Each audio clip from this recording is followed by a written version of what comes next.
Hello, and welcome to The Backstory.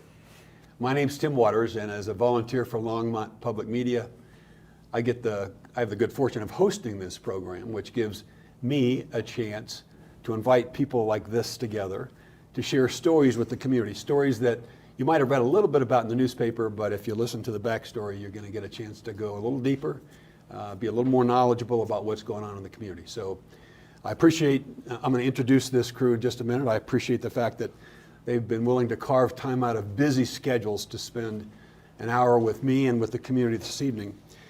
Before we get started, today this is a live program. We're coming to Longmont live on March 27th from the beautiful studios in downtown Longmont, studios of Longmont Public Media. But before we start this program, today was another one of those days in this country that we wish never happened, but happen all too often. There was a school shooting today in Nashville, Tennessee. 3 children and 3 adults were murdered senselessly, again.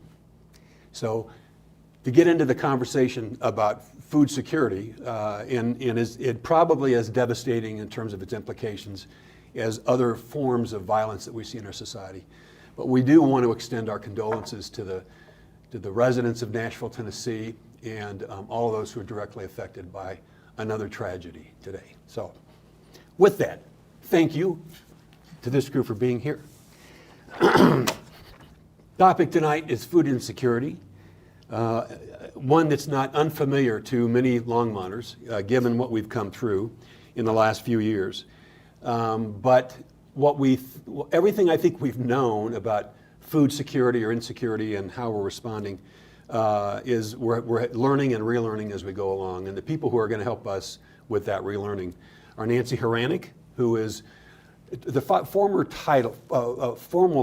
title is, are you the director of the Round Pantry? I took my name tag off. It says crew chief. Crew chief. I'm one of the people who keeps things rolling. I basically facilitate. Yeah, well, Nancy is a career educator. She was a distinguished and recognized and highly valued member of the St. Frank Valley School District for many, many years. And she took that hat off and put a new hat on. And if people aren't familiar with the Round Pantry, they're going to learn more about it tonight and the great work that they're doing at the Round Pantry. Carla Hale. Most people are familiar with Meals on Wheels because they've heard, because it's catchy, right? They've heard about Meals on Wheels. How much people know about its operations and how to help is a different question. I had the good fortune recently of being part of the Champions event over at the Senior Center. It was so much fun. You might want to talk about that as we go through this. I will do that. But it is so impressive what you do with Meals on Wheels. And Mark Cowell, director of the Hour Center, most people know Mark for all kinds of reasons. But tonight, I really want, all good, all of them good. Okay. Tries to get a little worried where this whole thing is going. But I want people to learn more tonight about what the Hour Center does in terms of its role in helping families with self-sufficiency and closing the gap between what they have and what they need so they can prosper in this community. So, you know what the topic is. We've been chatting about the kinds of questions we want to ask. I want to start with just learning more about you as individuals and kind of what drew you to your work and fill in the gaps around your organizations and what you do that I have not fully explained here as we get into this. Mark, you want to start? We'll just go clockwise. Sure. So I've been at the Hour Center for almost 4 years. I took over or came in behind Edwina, who'd been there for over 20 years, and I was a good 8 months ripe into the position when the pandemic hit. So. But fortunately, I felt like I was well equipped at that situation because prior to that, I spent 5 years as the director of programs at Sister Carmen Community Center, which is another family resource center that serves East Boulder County. So most of my career I've spent working in the nonprofit world, over 20 years working with individuals with intellectual and developmental disabilities. After 20 years, it was time to make a career change. I just felt like I needed to do something different, something more. And I just happened to come across the job at Sister Carmen. I was fortunate enough to get that role. Fell in love with the work that they were doing and everything that I learned there. And one thing led to another that when Edwina started talking retirement, I started talking to my supervisor a little bit about it. And one thing led to another, and I received the job. And been off and running full speed ever since. Well, good for the Hour Center and good for Longmont. Thank you. Thanks for what you do every day.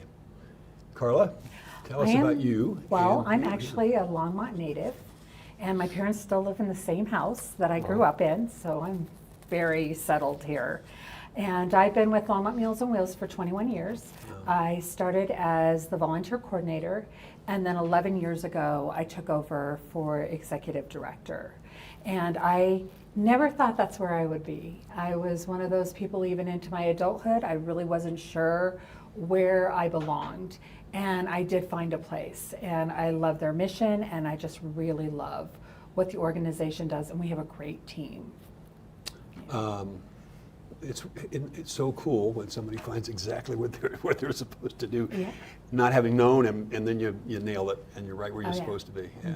Nancy, tell us about you. Well, Tim shared a big part of it. I was a career educator, and mostly public education. I was a teacher for 20 years, and then I worked in curriculum development, and then became an administrator. And being an administrator, I think, is what put me in touch with the varied needs of all communities. I think I was one of those people with blinders who kind of thought, well, certain areas had certain needs, and our children came from all kinds of places and stages and had significant needs. After I did that, I was in university education and actually worked with second career individuals who were also facing needs that kind of surprised me. The student who was living on student loans to pay her tuition because she was getting her master's degree, and the ramen diet just really blew me away. So as I was retiring for about the third time, some of our folks in our church became aware that folks would come through the parking lot, stop by in the church office, and say something like, I got some cereal for my kids, but I didn't have any money to buy milk. And very often, when the emergency funds were depleted and the bit of food we could hold on site, it would be the pastor out of the pocket. And so some of us started investigating, and we were familiar with Our Center, very familiar with Community Food Share, and we asked them for their guidance, sat down around a table very similar to this, only rounder, and they said, we're noticing that in that quadrant of the city, we don't have good access. People don't have bus transportation or whatever, and we would encourage you to become a food pantry. And I have to honestly say, 5 people sitting around a table probably went because we knew it was going to be a lot of work. Yeah.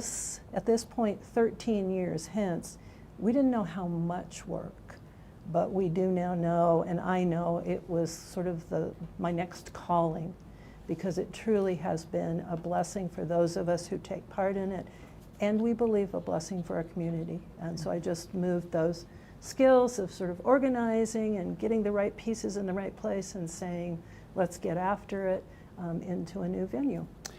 So I suspect most people in Longmont, when you mention the round pantry, will know where we're talking about. But just in case some don't, talk about, you mentioned the church. Okay, we are located at Westview Presbyterian Church, which consists totally of round buildings, and until our last re-roofing, it had chocolate brown roof tops. And so we were referred to as the chocolate chip church. So that's where the round pantry term came, so we're at 15th and Hover. Very good. Carla, Meals on Wheels base of operations? We are located at the Longmont Senior Center, and we are housed there with the goodness of the city. So we are able to have our space there, and we pay no rent, no utilities. And so it allows us to do a lot more for the community than what we have in the past. Yeah, you attribute that to the goodness of the city. I think the city would think about the goodness of Meals on Wheels and what you do to enhance But I the am work. so thankful every day. Listen, most people know what an extraordinary senior center we have, Yeah. right? It differentiates amazing. Longmont from a lot of other communities. But what you do, right, in and through the senior center is remarkable as well. Well, So, thank you. Most people would know where the Hour Center is as well, Mark, but in case anybody in town Sure, doesn't, sure. just give us a reminder. Yeah, we're located at 220 Collier Street, so we're right across the street from Georgia Boys, which actually used to be our old soup kitchen, and right next to it where Habitat Humanity is used to be one of our other buildings. So there's multiple buildings that we had on the other side of 3rd Avenue, and now we house all of our services for our Family Resource Center at that one site. You know, with all the narrative about development in town these days, it has been fun to see that development occur, right? And being able to raise the profile and extend the reach of the Hour Center and other services in the area.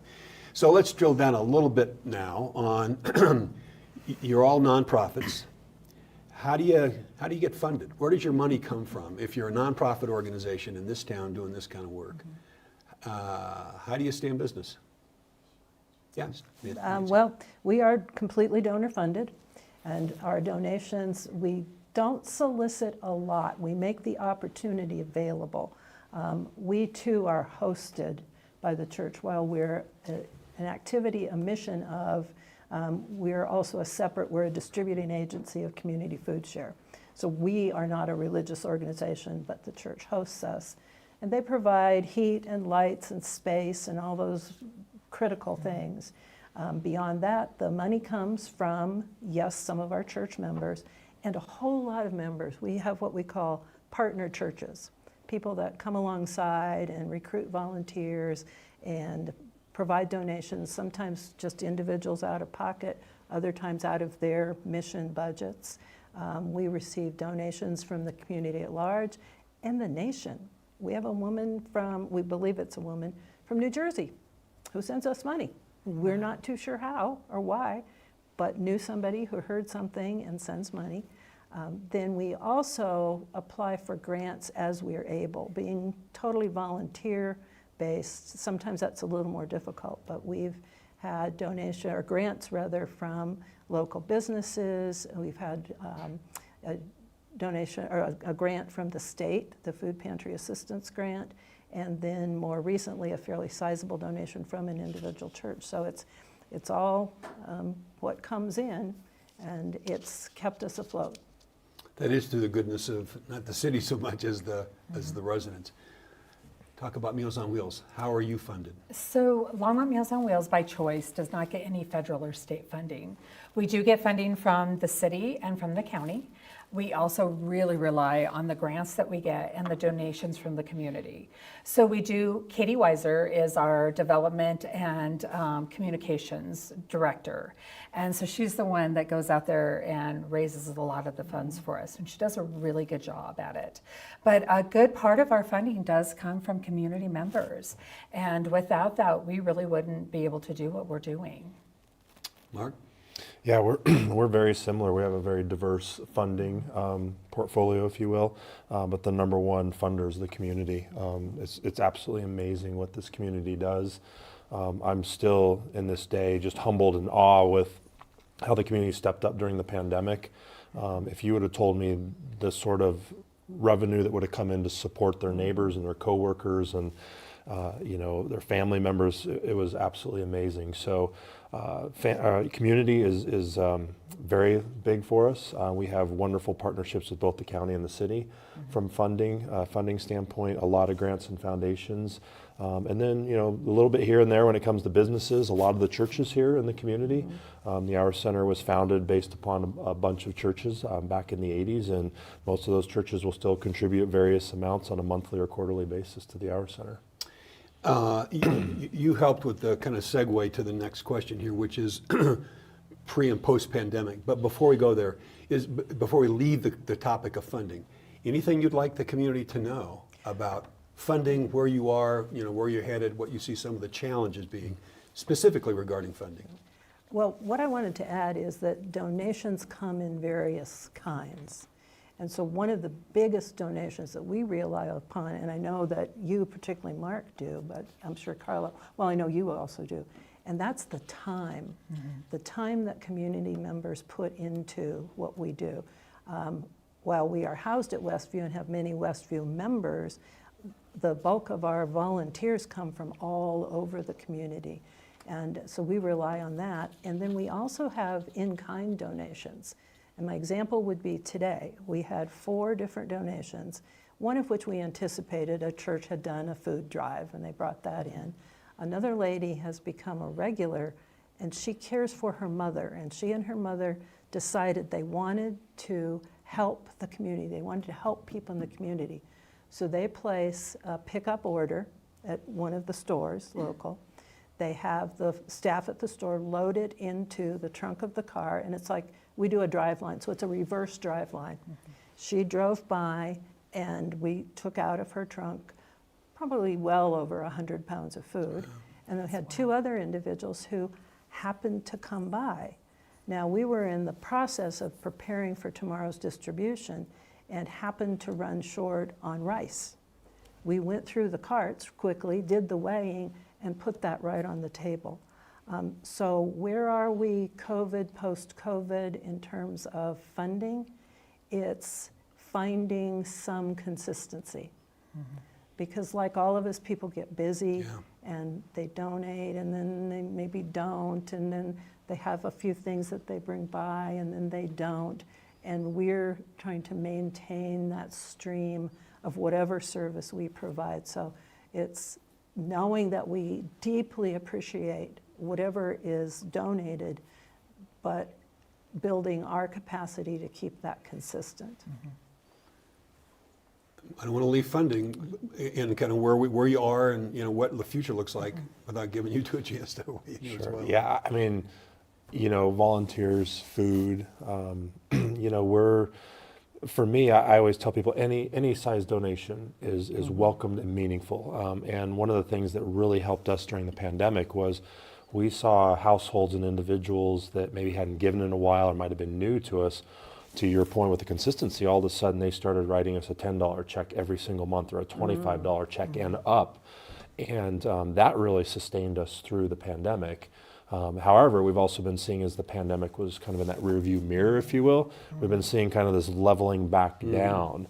And I know we'll get to this in a little bit, but the needs, at least for us, have gone past the apex of the pandemic at this point. So, for us, we want to continue to encourage and let people know the issues and the struggles out there are still there. They're still real. They're increasing, and the only way we can do it is with everyone's help. So, and whether that's $5 or that's $5,000, we welcome it all, and we're very thankful for any of it. Yeah, we're a part of the reason for wanting to have this conversation tonight, right now, is some of that. If you think about curves, right? Thinking where funding might be going one direction and needs going another, and where those cross, and you start to look at more and more a bigger and bigger gap right between resources and needs.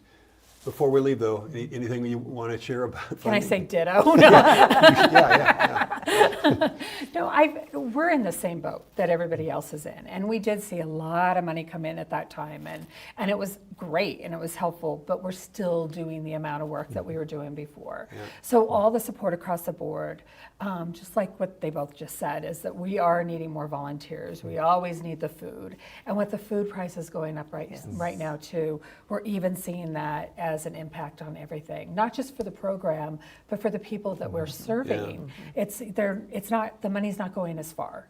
So they really do need even more support than what they were receiving before.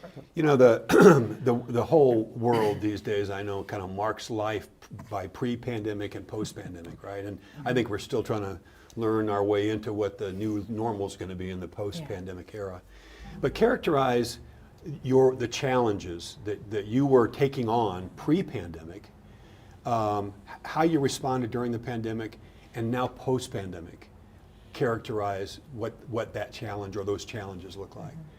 I think people need a deeper understanding of where we've come from and where we are and where we're headed. Sure. For me, it's hard to respond to pre-pandemic. Like I said, I had about 8 months in the role. However, the one thing that we did definitely learn is to be very agile. As for all of us, the world got turned upside down. We couldn't provide services the way we had traditionally done for years and years and years, but we knew that we were built for that moment, and we just had to figure out how the heck to do it. And that's one of the most prideful things I have with my team is I still remember the day that basically the world shut down, I kind of called it, and everyone came into, all the staff came in and everyone was looking at each other like, what the heck are we doing here? And, everyone was given a choice. I understand you can go home if you need to, if you don't feel comfortable. And the entire team said, no, we're staying. So, we've really learned to be agile. We've really learned to try to even go further in meeting people with where they're at. And coming out of the other side now, I think the struggle for us anyways is just keeping that energy going, the burnout. We were talking a little bit earlier before we came on that for us, we were hoping as the pandemic looked like it was subsiding the beginning of last year, we thought, okay, we could take a respite. We can all take a collective breath together. And then February, the gas prices went through the roof. And the needs started going right back through the roof at the Hour Center. And the wear and tear on my team, on my colleagues, you can see it on everyone's faces. I mean, they've gone through a lot. And the struggle right now is continuing to find ways to be positive, find that energy, and keep going. So, and we're looking to now make a turn back to the way we used to do things as a Family Resource Center, but we're still in that crisis mode at the same time. And that's a difficult balance for us right now, is to figure out how can we continue to meet the families that are in crisis, but get back to the family development work that we would like to be doing. Yeah. Characterize Wheels on Wheels pre and post. So for us, I think that a lot of people, when they think of food insecurity, they're not thinking of seniors. A lot of them think of families, they think of children, but it's really hidden hunger. And so we found that before, we were actually reaching a lot more of those individuals. And our numbers had really been growing. We were close to 500 meals a day. We make our meals at the senior center and deliver them all with volunteers. And then during the pandemic, those numbers were rising. But then we were losing a lot of the people that we had that as normal individuals that came to us either at the senior center or that we delivered to. Because we had a lot of people that died. Many moved into nursing care, or they moved in with families, because everybody was trying to come up with a new way to make their lives work and what was going to be the best and safest for everyone. So now we saw then where our numbers went down a little. And now what we've realized is that we need to figure out how to reach those people. And there was always the word shut-ins. Years ago you were shut-ins, and people don't really use that word that much anymore. But we are seeing that people really are. And so some of these elderly individuals that no longer are going to church, they're not going to the grocery store, they do not have any access to the internet, or they don't know how to use computers, they're not finding help. So we're finding that there's a lot of people out there that are in need, but how do we all reach them? How are we able to get them back into the community and be able to serve them the way that they really should be served? And I think that is a real struggle for us right now, is where do we reach out for that? And so this is a good segue into Community Champions Day that Tim helped with. So Meals on Wheels America actually started Community Champions Days years ago. And the idea was, as they are not a parent company for us, Meals on Wheels America, they are actually a lobbying organization.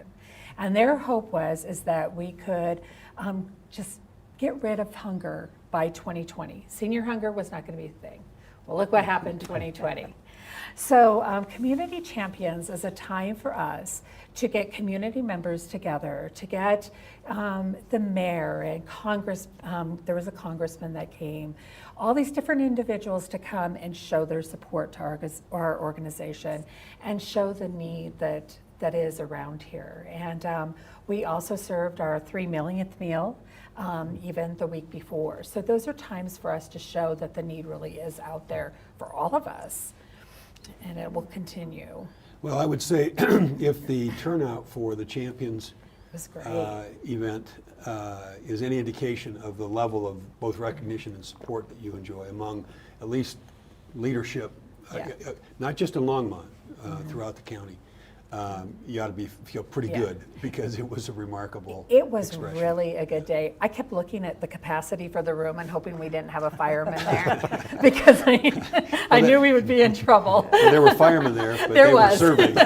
They weren't looking up at the No, wall they, at all. They probably Tim, if I blinked could a little connect bit. a couple things that they've said.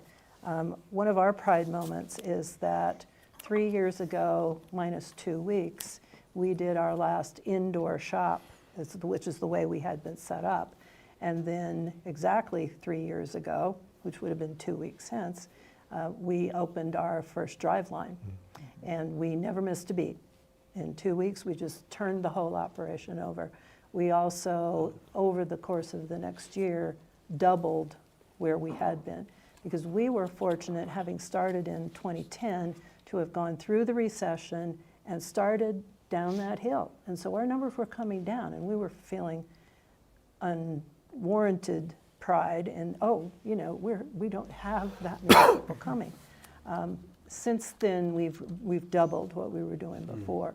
But what I think, one thing we're realizing, part is that how do you maintain the momentum, but it's also sort of the understanding that Carla's talking about, the understanding and how can we keep getting the word out that we are here to help you, and to figure out what we can do to help people understand that no, COVID didn't go away, no, situations are not necessarily better for people, no, there still is a huge need, and then work on the misunderstanding that, well, yeah, COVID was over and people went back to work and everything is fine, but how can we, without being prideful, increase that understanding and reach out so that people do understand that food insecurity is a piece of a very large picture. Talk about, this is off script a little bit, talk about that bigger picture and what you're learning, right? And how it's serving you and your team as you move forward. Well, I think what I would say, and I'm just a student of it, but what I think about is the fact that food insecurity, which basically means you don't know where your next meal's coming from. You don't know what or how much is going to be on that plate. You don't know how you're going to get it. That's a piece of it. And it's a foundational piece because then if you don't have food, you have to make a whole lot of other decisions. And when you make those decisions without food, you may not literally have the intellectual, the emotional capability to make those decisions. You also may not have the good health to be able to go out and make other choices. And it's all predicated then on, do you have a place to live? Do you have dependability with your housing? Do you have a job or other occupation that uses your skills and abilities and helps you with that food security?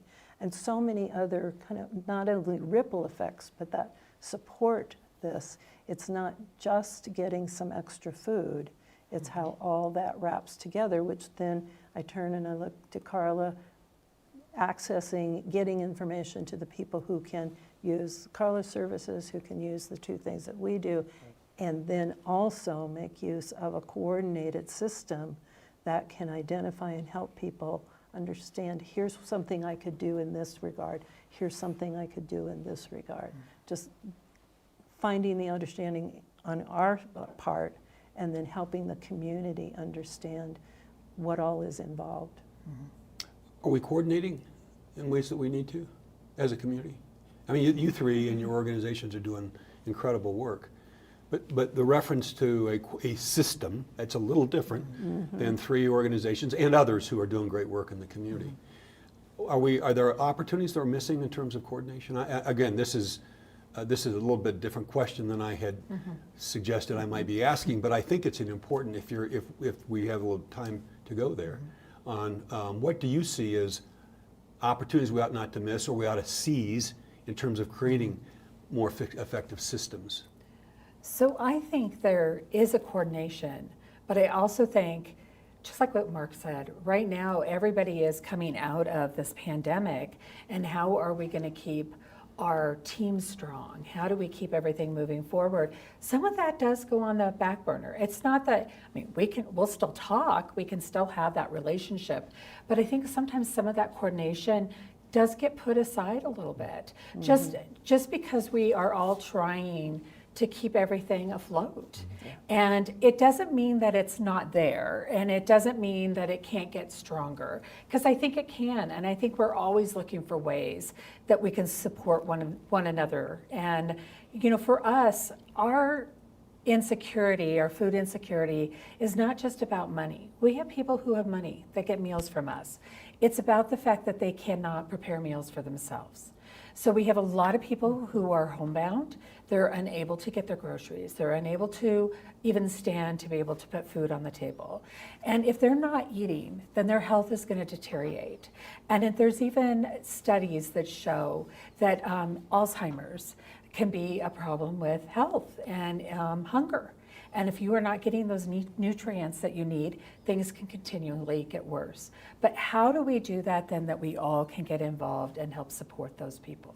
Can we be getting food from you? Is there something that, that Mark can do? But I think there is times that we could do better. But I think right now it really is working at what can we do with our agencies to get us back up to where we were before. Yeah. Any other reflections here on systems and coordination? Well, when you say systems, then I kind of go into another mode, because it is an all-encompassing problem, if you will, but I absolutely agree with Carla. Literally, I met Mark probably a month before COVID happened. And so we agreed, we're going to be in touch. Well, we're in touch, and it's on the fly. Hi, we've got extra potatoes. Can you use our extra potatoes? Okay, great. Goodbye. We need to continue that, and as Carla said, build that, but then reach out, because there are all kinds of discussions that I'm pretty sure I don't have a clue are happening in this community regarding housing, regarding even recreation activities, all kinds of things that are being discussed, that if somehow we could clone the clock and come up with more time, once we feel like our organizations are a little bit more back to some stability, which I loved your comment about flexibility.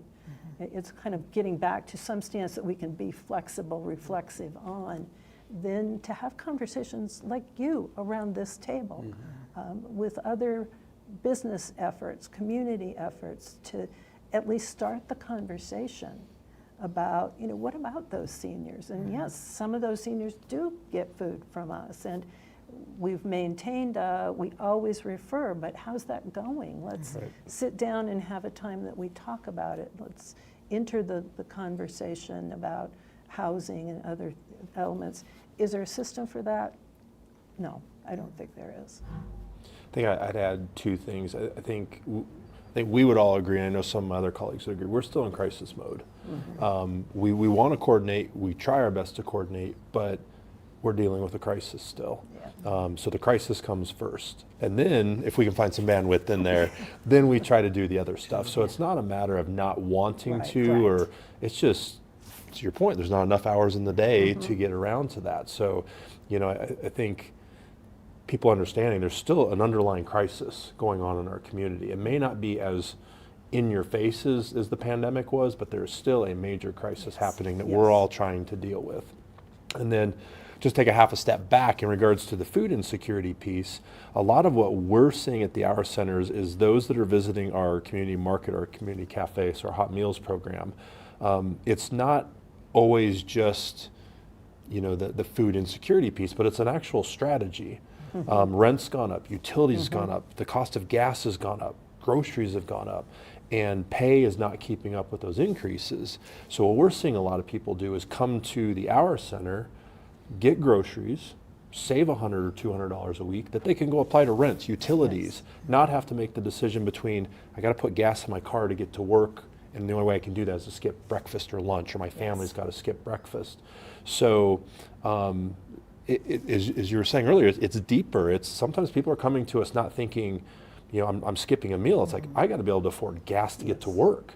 And that's how they're doing it. They're coming to visit us, visit you all, and they're saving money there that they could divert to the other basic needs, shelter, utilities, et cetera, et cetera. So we're seeing a lot of that as well, as people are using it as a strategy just to stay stable so they could divert their household revenue to other expenses that they have. Yeah, this is what I'm listening to is kind of the classic example of urgency. trumping everything else, right? There are a bunch of important things that you'd like to be addressing, but the need is so urgent that you got to continually be responding. And Tim, I want to put a name on that and a face on that, because this is not meant to be an excuse. But all those folks that Mark has described are people. Yeah. And so while we are looking at our organizations and our volunteer base, our staff, needing to get some sort of sense of stability, it is for the people who come and roll down their window and they're crying because they've had to make those decisions about, if I do this, then I'll be able to, or this just happened to me. And people are apologizing and saying, I'm sorry I'm here. We're glad you're here. How can we help you? And it's, I just got an eviction notice, or I just ran out my lease and I don't know what to do next. We have food for you. Let's think about the next step, and have you tried this, have you tried that? But all that we talk about wanting to build understanding and build systems, but needing to come back to some, at least, like I say, platform that we can respond from, is because of those people. And the little girl in the back window who says, do you have bananas today? Yeah. Yeah, we have bananas. Can I have one, please? I want to come back to at least a version of this part of the conversation in just a minute, because I'm going to ask you about both worst fears and your best hopes. And for me, in my own experience, most people wake up every morning with some combination of both in their heads and in their hearts, right? We live our lives oftentimes driven by our worst fears, which sends us in particular directions. And every once in a while we get a chance to pause and say, wait a minute, what are my aspirations? What are my best hopes? And we might strategize or respond differently to a best hope than trying to avoid a worst fear. So I want to address both of these. And in the best hopes, maybe we'll talk a little bit more about systems. But given what you shared about pre-pandemic, coming through the pandemic, the sense of urgency right now, the potential burnout with staff, and I'm certain that, like everybody these days who struggles to keep people on the job, right, especially if they have other options, what should we all know about your worst fears, about food insecurity, and then all of the related, the complexity that you've just laid out? It's not just, this was going to be a conversation about food insecurity. This is a conversation about a way more complex set of conditions, food being part of it. What are those worst fears? We should know what they are, and then we'll pivot to best hopes, because our worst fears could occur, right? And we'd like for that not to happen, so we need to focus on some other options as well. Are there worst fears that you want to share? Oh, yeah. Yeah. We'll start, Carla. That's all you. Oh, yeah. I think we're up at night sometimes thinking about those worst fears all the time. So for Longmont Meals on Wheels, we do not have a waiting list. We have never had one. We have never had to put somebody on a waiting list, but there are Meals on Wheels programs across the country that do. And they do not have enough funding. They do not have enough help to be able to put food on the table. And that is a fear of mine. I don't ever want that to happen. I don't ever want it to be where we cannot feed who needs to be fed. And I think that's scary for all of us, is when you have that person show up and maybe you don't have any food available, or you don't have the funding to be able to give them the meals that they get. And so for Meals on Wheels, we do charge on a sliding scale, but over a third of our people do not pay anything. And now that SNAP has gone back to pre-pandemic and people are not getting the money that they were getting. SNAP is Supplemental Nutrition Assistance Assistance program. There you go. Caught me off guard there for a minute. Yeah. You put me on the spot on that one. You know, when you're inside the house, those acronyms, everybody knows what they mean. Right. When you're That outside is the house, like, true. what? Well, and As educators, we can relate to that. We need yeah. to go back a step, and in describing this, I've seen it frequently in the press, and the reality is it's what we used to refer to as food stamps. Yeah. Correct. It hasn't been called that for a long time, Okay. but it's Supplemental equivalent. Nutrition Yeah. Assistance Program. Exactly. A federal benefit. Yeah, and now that has happened, we're now finding that there's even more individuals that are seniors that are going, I can't afford my medication. How am I going to stay in my house? What am I going to do? And so for us, we do deliver Monday through Friday, but we also can do frozen meals if people need those meals, and we will not turn people away if they cannot afford meals. So it does not matter whether or not they have money. We just want to make sure we can get everybody fed. But one of my biggest worries is that there's going to come a time that we are going to have to really make some really hard decisions. And so, but for now, we haven't had to do that. So I think that is the positive for us, is that we do live in a community that really supports us. And we do not get federal funding, and there's some programs that do, and now they're struggling with their federal funding, and they're not getting their community to step up. And so we don't have to worry about that because our community already has. Yeah, I think the same thing. One of my biggest fears is where is the end to this next? You know, to the point that we talked about earlier, at the Hour Center, the needs have now eclipsed the highest point of the pandemic. And I'm not seeing any signs that trend is changing. Every day I talk to my team, like, where are we at? Who came in today? What's happening? And there's zero indications that this is going to slow down. In the meantime, you know, we've been able to connect people through federal dollars through the county for ERAPs, or Emergency Rental Assistance Program, where we could help them get money for their rent to stay housed. Well, that's evaporated, and now people are falling off the cliff.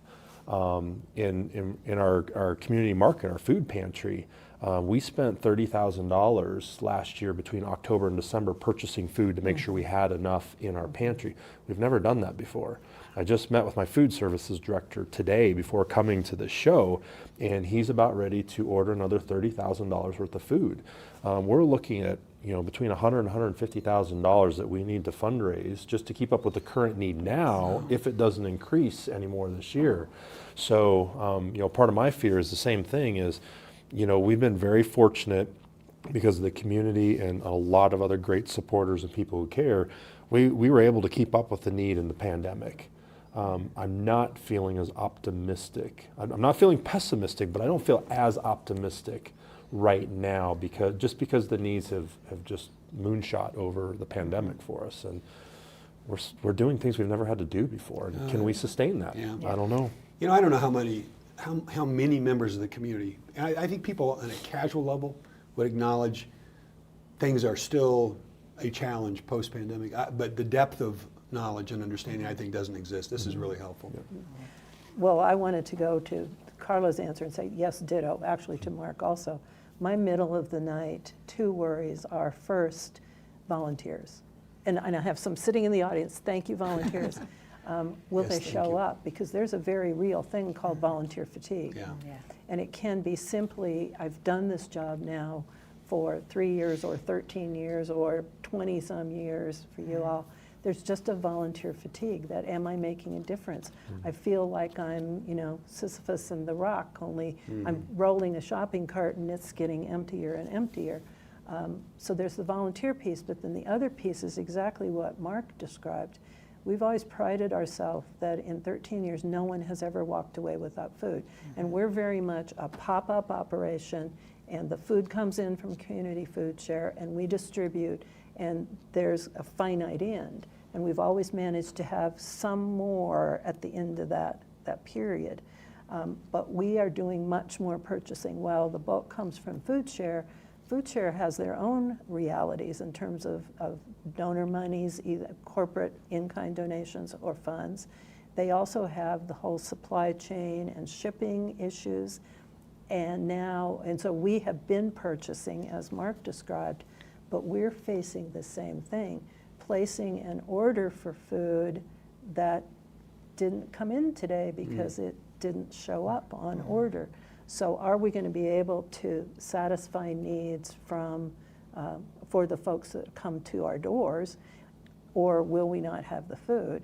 But as Carla said, the hope then, or the reality that builds the hope, is volunteers do show up, and they continue to show up, and new volunteers show up, and also that donors show up, like I described before. They come in with their trunks open and their shopping bags, and provide us literally today just what we needed to keep going. But yeah, if anybody wants to chat in the middle of the night, you got 3 people here who probably we're chat probably with up. you. Food Insecurity 101. I'm going to use that as a segue to invite if anybody in Okay. the audience that people know in the audience, if anybody wants to participate in this by asking a question, they have a chance to do that. So if there's anybody out there who wants to ask a question, I can't see you where you're sitting now. If you came right over there, no pressure, but if I see somebody show up over there, we'll give them a chance to ask.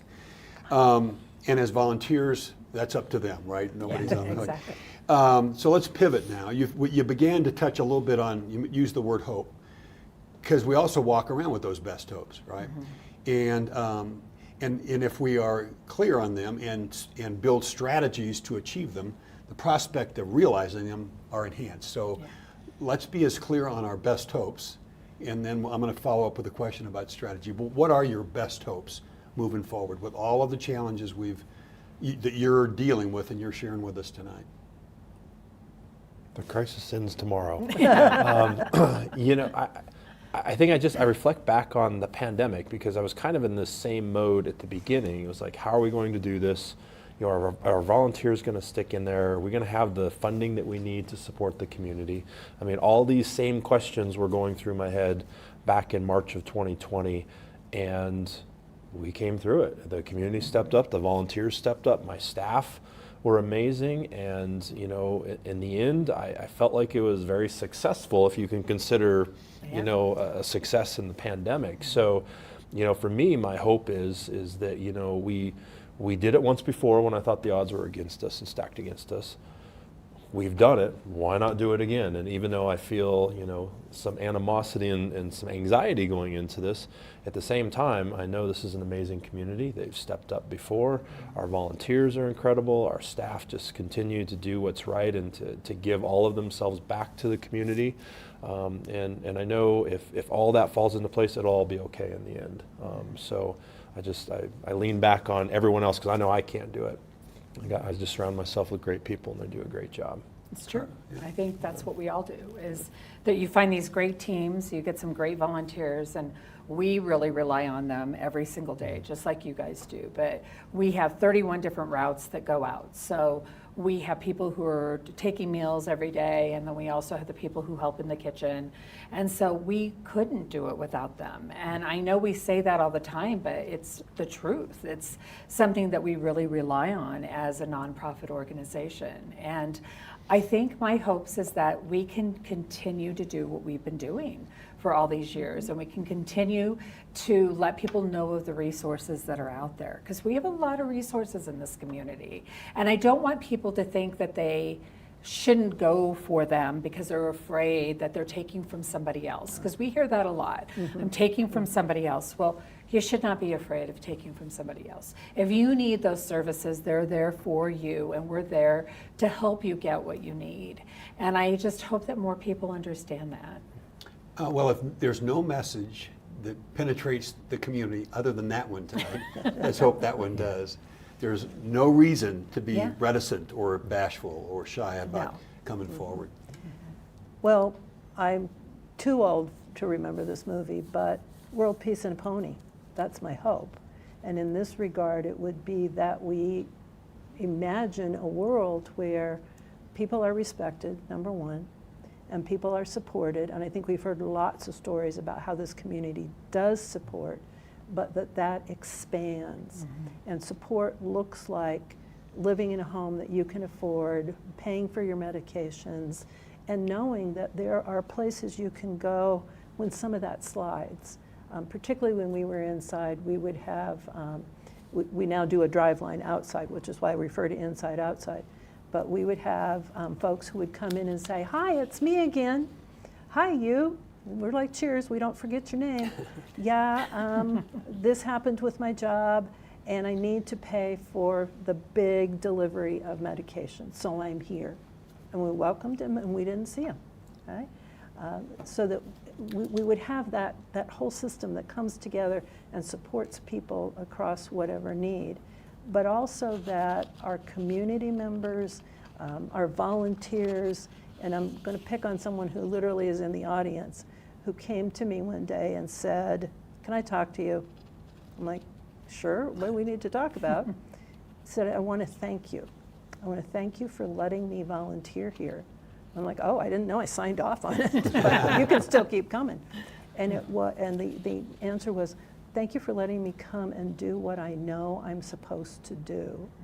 And so people in the community understand that I believe what we're supposed to do is honor, respect, and support each other in whatever way that is, from donating to supporting our center, from supporting city council as they work on things, that we come together and together do what we're supposed to do.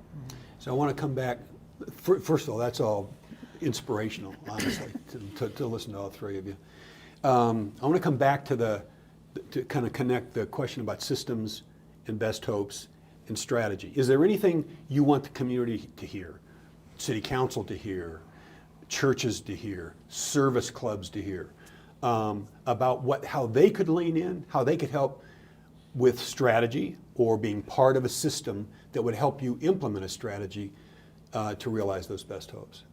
And I know this is a little bit out of left field kind of a question, but I wouldn't want to miss the opportunity for people to hear whatever take you might have on how could other organizations like the city or service clubs help with elevating, to strategy to realize those best hopes. I think for one is nobody's too young to learn this.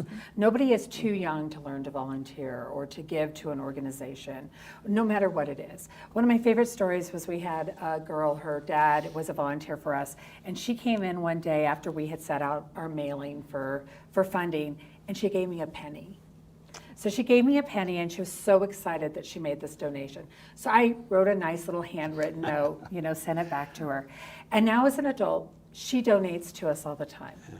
I don't know if my handwritten note had anything to do with it, but she learned at a young age how important it was to give back to the community that she lived in, whether it was with volunteering, whether it was giving her time in some other way. She would make little centerpieces for the tables and do different things. And I think that's the thing that I would like people to know, is there's so much more to give to us than just even volunteering weekly or giving and funding. We all have little projects that you can do to really support us and to teach your children that this is a really good direction to go in their life, and that volunteering even gives back to you. You feel so good about it once you have done it. And I think just everybody in the community knowing that can be very supportive. Yeah, I kind of along those same lines, I do believe, a lot of people do want to help. But they don't know how, and maybe they don't know what the crisis is out there. So having a forum like this to be able to get the word out, inviting, I know any one of the three of us, if we were invited to go talk to a business, a social club, a service club, we'd be there in a heartbeat. I know every time that I speak with, whether it's an individual or a group, by the end they're going, "Oh my gosh, I had no idea it was that bad. I knew something, but I didn't know it was that bad." And then that kind of starts to activate people. And then the next thing comes is like, well, then how do I help? And then that's when it kind of opens the door for us to say, we have one-time ongoing volunteering opportunities. You could do a food drive. Here's where our shelves are bare. Financial assistance can go to rent assistance, et cetera. So I think, just helping us get the word out. And if people are comfortable and want to speak up, great. If you're not, give one of us a call. We'd be happy to step in and do that, in front of anyone, just to help make the awareness out there of what the issues are. So then when they're ready to help, they know where they can plug in, or at least know who to ask and find out, how can I plug in with the Round Pantry or Meals on Wheels or the Hour Center. Yeah. And I just wrap it up and say, I know we all have websites that you can access. So if you're directly ready to volunteer or donate food or funds, you can do that. Inviting someone to come speak to you, but then either in a group or individually, just studying and finding out more. There's lots of things online and in print media that you can just read and say, what is going on here? And then making connections, maybe not with us, but with others, who have similar concerns.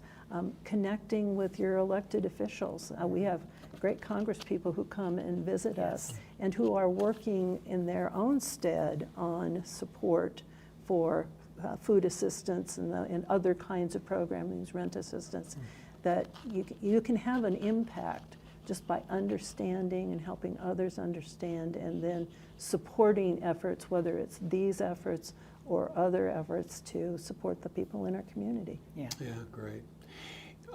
So I shared with you in our preparations for tonight that was most important to me is that I ask questions you want to answer.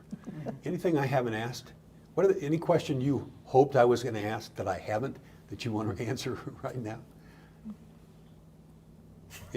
He's a really good questioner. Well, that's all right. I'm not trying. I don't want to put you on the spot. I just don't want to wrap this up without missing and miss an opportunity for you to say, no, you didn't ask me the question I really wanted to answer. Listen, what you three do and your staffs do every day is such a blessing to the community. I'm grateful. I can tell you there are thousands of people in this community who are grateful and appreciate what you do every day.